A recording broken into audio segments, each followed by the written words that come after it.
There is a stillness to Alberta's backwoods that makes you trust the ground beneath your feet. The province earns it honestly. 200 million years of sediment built the Rockies into a wall so photogenic it became the country's postcard, and everything east of the divide rolled out into boreal forest and parkland, so wide and so quiet that the silence itself feels managed.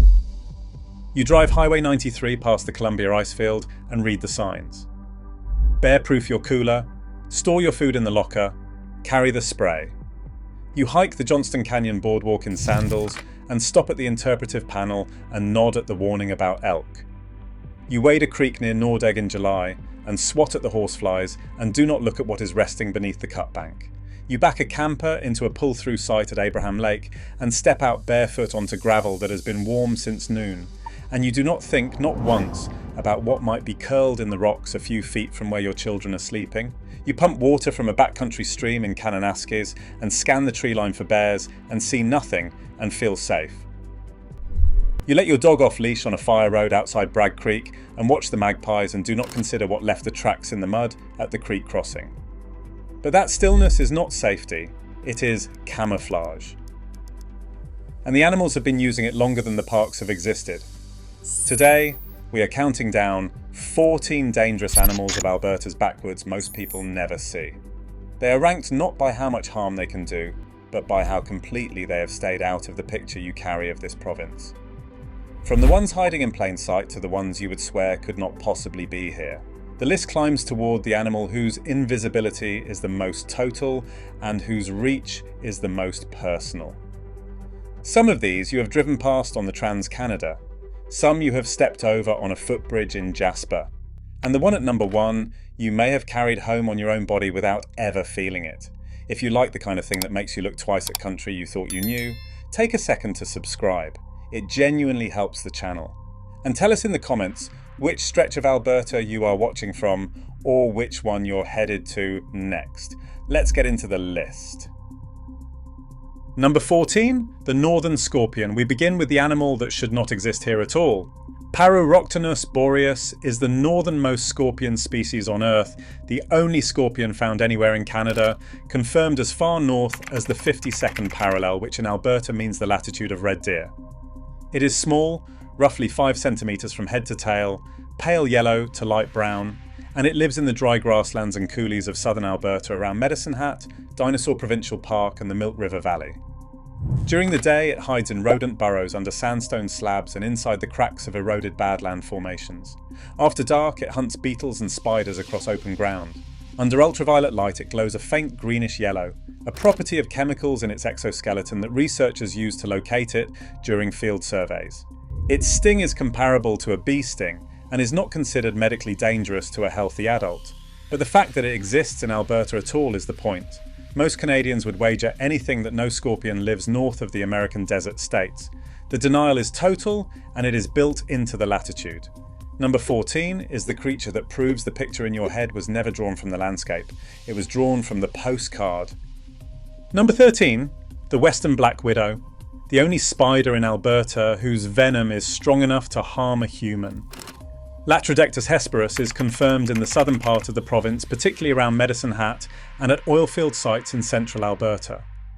In 2025, multiple sightings in Airdrie, just north of Calgary, prompted news coverage when a woman found one on the siding of her sister's home in the Sagewood neighbourhood. Within days, a second resident found another black widow on her garage, complete with 2 large egg sacs behind the exterior trim. Ken Fry, an entomology instructor at Olds College, identified the spider and confirmed it as the only medically significant spider species in the province. The western black widow carries a neurotoxin called alpha-latrotoxin that targets the central nervous system directly. Bites are extremely rare. According to the Journal of Medical Entomology, only 5 confirmed cases in Canada required antivenom between 2009 and 2015, all in British Columbia. The spider itself is profoundly timid. Fry reported that the specimen he kept in his lab would scuttle into the corner the moment anything large approached. People do not think of Alberta as Black Widow country, they think of Arizona basements. That assumption is precisely how the spider has lived here unnoticed, building low tangled webs in woodpiles and garages across the southern half of the province. Number 13 is the venomous thing already sharing your property that you have been mistaking for something harmless. Number 12. The prairie rattlesnake. Alberta's only venomous snake reaches the northern limit of its global range in the southeastern grasslands, and it has been here far longer than any road or fence or provincial boundary. Crotalus viridis occupies the coulees and river drainages of the Milk River, the South Saskatchewan, and the Red Deer River systems. Adults grow to 1.5 metres in length, olive green to dark brown, with dark blotches running along the back and a rattle up to 5 centimetres long on the tail. Writing on Stone Provincial Park and Dinosaur Provincial Park both sit inside prime rattlesnake habitat. The snake hibernates communally in underground dens called hibernacula, sometimes in groups of dozens or more, returning to the same site year after year across generations. Alberta's Fish and Wildlife Division has monitored these hibernacula since the early 2000s, and the species carries a provincial status of maybe at risk because of long-term persecution and habitat loss. Historically, prairie rattlesnakes were found as far north as Trochu, nearly as far west as Calgary. The range has contracted eastward. But within the grasslands where the snake remains, it sits coiled under ledges and in tall grass, waiting for ground squirrels and voles, and hikers pass within meters of it every summer without knowing. The denial is in the geography. If you picture Alberta as mountains and forest, the rattlesnake does not fit. But the grasslands are Alberta too, and the rattlesnake was here first. Number 12 is the venomous snake the province's own terrain has hidden from its reputation. Number 11. The coyote. It is the animal everyone thinks they understand. Canis latrans occupies every ecological zone in Alberta, from shortgrass prairie to alpine meadow to the storm sewers of Calgary and Edmonton. A large male weighs roughly 18 kilograms. Coyotes hunt alone, in pairs, and occasionally in loose packs, and they are expanding their territory into suburban neighbourhoods where pet cats, unsecured garbage, fruit trees, and compost bins provide steady calories with minimal effort. Attacks on humans are uncommon, but documented across Western Canada. Attacks on pets and small children are less uncommon, and they follow a seasonal pattern tied to denning and pup rearing. The coyote adapts faster than any municipal bylaw can follow, denning under porches and raised decks, hunting through off-leash parks at dawn, and crossing 6-lane roads at stoplights with the patience of a commuter. The denial here is familiarity. You hear it at night and feel as though the wilderness is distant and romantic. You do not register that the howl came from the empty lot across the street. Number 11 is the one you stopped watching because you heard it so often you forgot it was close. Number 10, the white-tailed deer. Now the animals begin to be misjudged. White-tailed deer are the most abundant large mammal in the province, and they are also the most lethal thing on Alberta's highways. Wildlife vehicle collisions account for thousands of reported incidents each year, and deer make up the overwhelming majority. The mechanism is not a mauling. It is a 90-kilogram animal standing on asphalt at dusk in a 110 km/h zone, invisible until the headlights catch its eyes. The collision sends the body across the hood and into the windshield. A deer strike at the highway speed can cave in a roof, deploy every airbag, and kill both driver and passenger. Alberta Infrastructure and Transportation has documented this pattern for decades. 5 Albertans were killed in collisions involving moose alone in a 2-week period in the summer of 2020, and the broader category of wildlife vehicle collisions has never meaningfully declined because the deer population is healthy, the road network keeps expanding, and the corridors overlap. People buy bear spray before a weekend in Kananaskis. They do not slow down for the animal standing at the edge of the ditch on the drive home.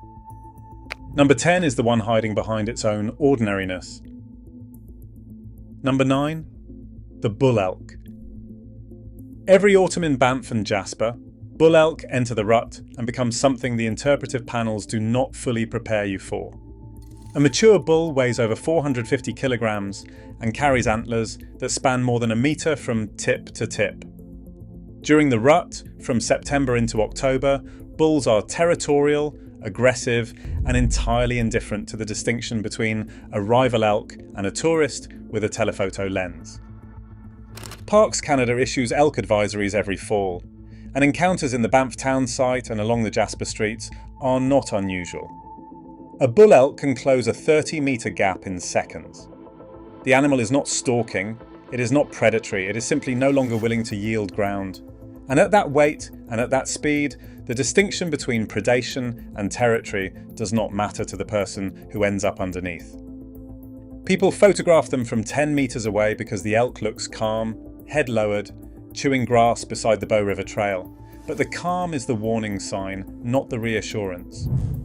When the head comes up and the ears flatten, the next movement is the charge, and it comes faster than most people can process. Number 9 is the animal that teaches you the difference between gentle and tolerant. Number 8.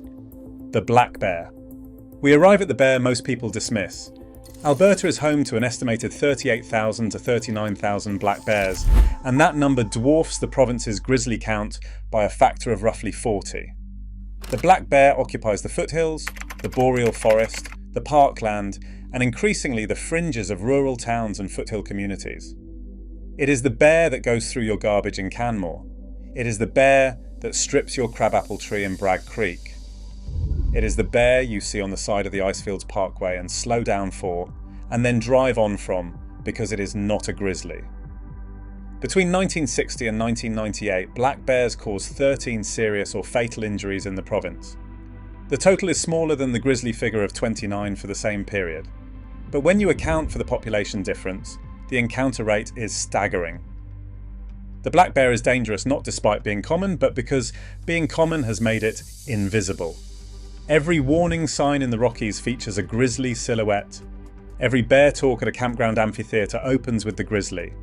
The black bear walks past all of it, unremarkable and undercounted. Number 8 is the bear this province trained itself to look past. Number 7. The Canada lynx. Now we move from the misjudged into the animals that are genuinely ghosts.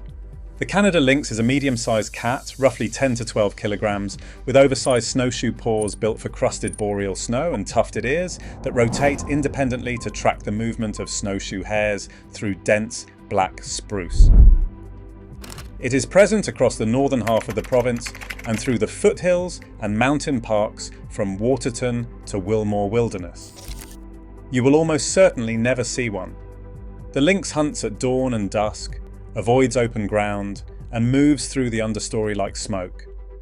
Its population cycles in lockstep with the snowshoe hare, roughly every 10 years, a boom and bust rhythm documented since the days of the Hudson's Bay Company fur trade, one of the oldest continuous wildlife data sets in North America.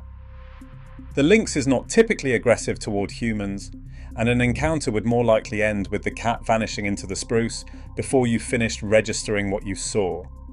But its presence in the forest around you confirms something the trail does not advertise. The forest is hunting around you at all times, and the animals doing the hunting have made their survival contingent on you, never noticing. Number 7 is the proof that the quiet in the backwoods is not empty. It is full, and it is watching. We are now at the halfway point, and if you are still with me, you are clearly someone who actually wants to know what shares this province with us. Hit subscribe if you haven't already, because the animals from here up are the ones people refuse to believe are real. The back half of this list is where the backwoods stop being a backdrop and start being something you walk through differently. Number 6. The grey wolf. There are approximately 7,000 wolves in Alberta. That number surprises almost everyone who hears it. The grey wolf occupies the Rocky Mountains, the foothills, and the boreal forest in densities that range from roughly 10 wolves per 1,000 square kilometres in the mountain parks to more than 20 per 1,000 square kilometres in the eastern foothills. A large male can weigh 60 kilograms, and a pack territory can span 250 to 750 square kilometres of country that includes valleys, ridgelines, and river corridors you might reasonably believe are empty.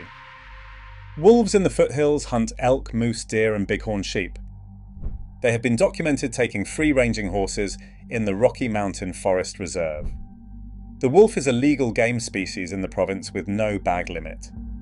Since 2005, the Alberta government has culled wolves from helicopters in the West Central foothills as part of the Woodland Caribou Recovery Plan. Hundreds have been removed. The population remains high.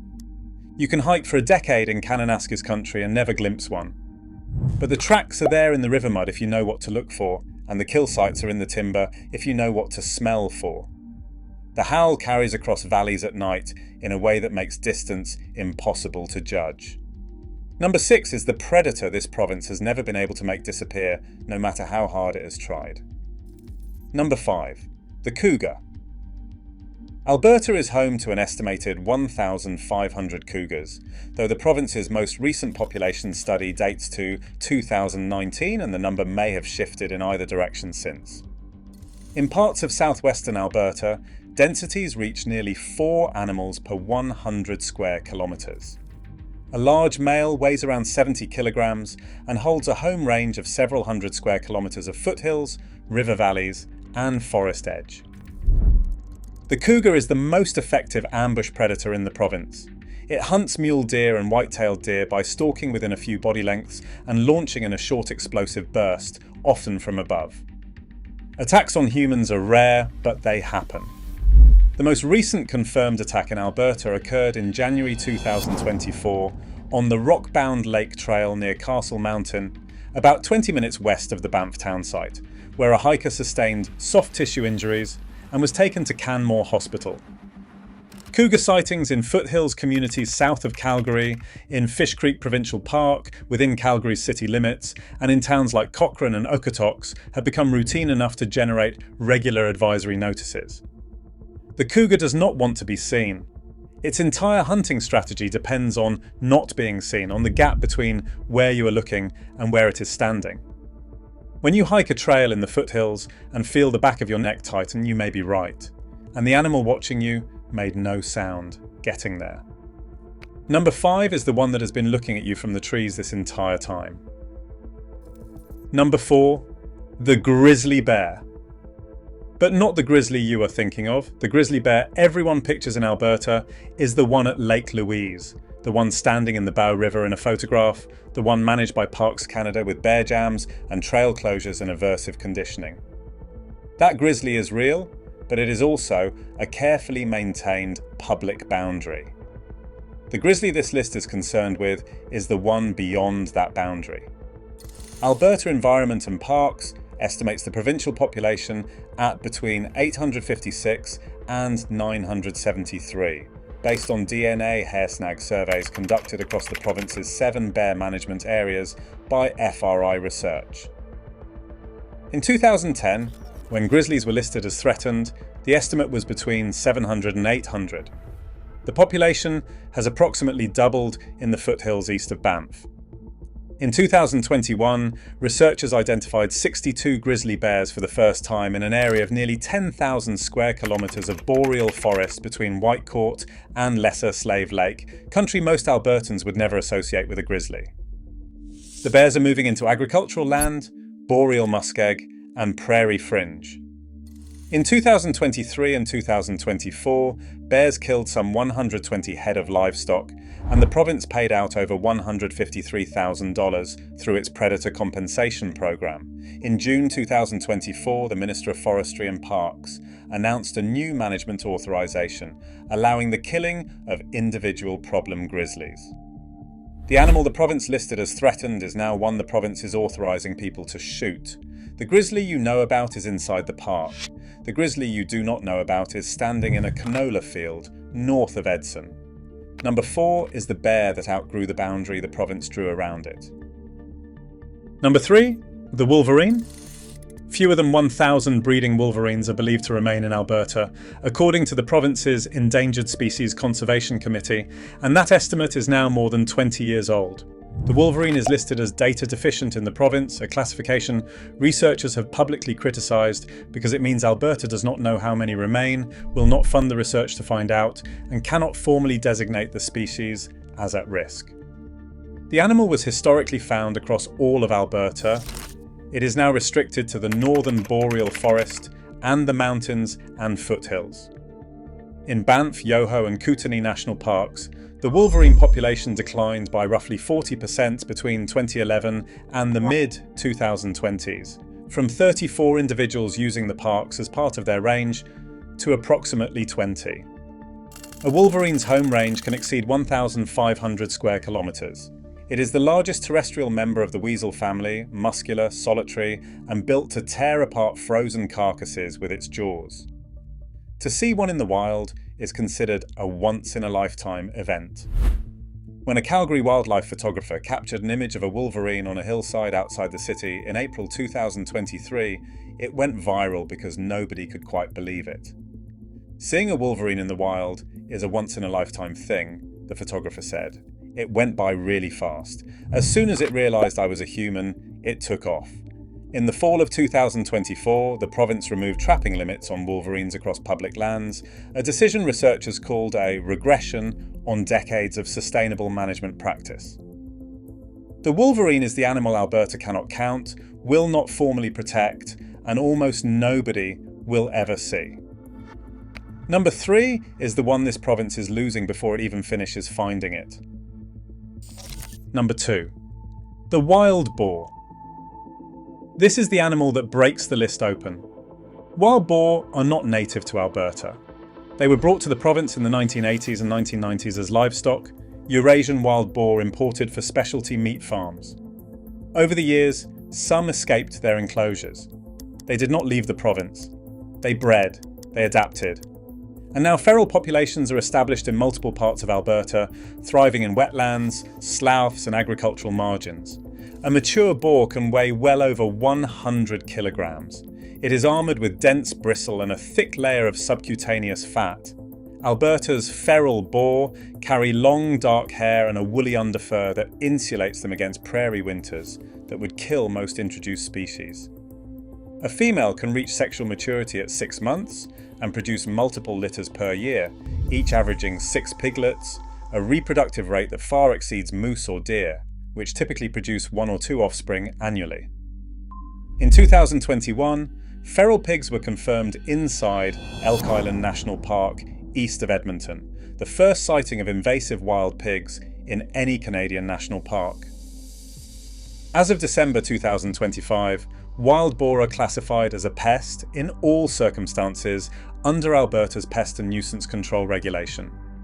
It is now illegal to keep, import, purchase, sell, or transport live wild boar or hybrids without a permit. The province runs a public reporting programme called Squeal on Pigs, managed by the Alberta Invasive Species Council, urging Albertans to report sightings so trappers can locate and remove sounders. Hunting is not permitted because it scatters the groups and drives them underground, making removal harder. The damage they leave is unmistakable once you know what to look for. Wallowing pits in pastures, rooted up soil across hectares of cropland, and trampled wetland margins where native vegetation has been stripped to bare mud. Nobody pictures wild boar when they picture Alberta. The animal is here. It is breeding faster than the province can trap it, and the country it is destroying is the same country you would otherwise call pristine. Number 2 is the invader. This province imported on purpose and has been trying to undo ever since. Number 1. The Rocky Mountain wood tick. Not because it is the most exotic animal on this list, but because it is the one this province has most completely perfected the art of not seeing. Dermacentor andersoni is found across the southern half of Alberta and into British Columbia. It is a large, reddish-brown hard tick, a 3-host arachnid whose larvae, nymphs and adults each feed on a separate host. Adults emerge from diapause shortly after snowmelt, as soon as temperatures hold above 5 degrees Celsius for a period of days, and they wait on grass stems and low shrubs with their front legs extended in a posture called questing, sensing body heat and carbon dioxide from passing mammals. When a host brushes past, the tick transfers. It does not jump, it does not fly, it simply holds on and climbs. The Rocky Mountain wood tick carries Rocky Mountain spotted fever, a systemic vasculitis caused by the bacterium Rickettsia rickettsii, which left untreated has a mortality rate of 25%. It carries tularemia. It carries Colorado tick fever virus with cases documented in both Alberta and Saskatchewan. And it can cause tick paralysis, a condition in which a neurotoxin secreted during feeding gradually disrupts the host's motor function over a period of days. Climate research conducted jointly by the British Columbia Centre for Disease Control with Alberta and Saskatchewan has documented northward and westward shifts in tick ranges tied to warming temperatures. The black-legged tick, capable of transmitting Lyme disease, is already being found in the province, carried by migratory birds and travelling pets. Alberta Health runs a Submit a Tick surveillance program asking residents to photograph and report ticks through the eTick platform. The main tick-borne diseases reported in Alberta are Rocky Mountain spotted fever, tularemia, and Powassan virus, with 0 to 3 cases per year. But the numbers undercount the exposure. The tick does not roar, it does not charge. It waits on a blade of grass beside a trail you have walked 100 times, and it climbs aboard while you are looking at the mountains. Every other animal on this list keeps its distance from you. Every other animal on this list can be avoided with noise, awareness, or a change of route. The tick crosses the boundary between the landscape and your own body, and it does so quietly enough that you may not know it arrived until the headache begins. It is the size of a sesame seed before it feeds. It is the colour of the soil it came from. And it is everywhere the temperature is right, which in Alberta means more places with every passing year. Number 1 is not here because it is the most frightening animal on this list. It is here because you can walk through every national park, every provincial campground, every backwoods trail this province has to offer, and carry it home on your own skin without ever once feeling it arrive. So here is what this list is really about. Not fear. Fear is easy, and it burns off by morning. This list is about the distance between what Alberta looks like from the highway and what it actually holds in the timber, the coulees, the muskeg, and the grass. The province built its reputation on managed wilderness, on bear bells and bear bins and shuttle buses to Lake Louise, and the managed part is real. But it was never the whole story. It was never even most of the story. A northern scorpion is glowing beneath a sandstone ledge near Dinosaur Provincial Park tonight, waiting for dark. A cougar is watching a deer trail in Kananaskis from a Douglas fir branch, 12 feet above the ground, perfectly still and making no sound at all.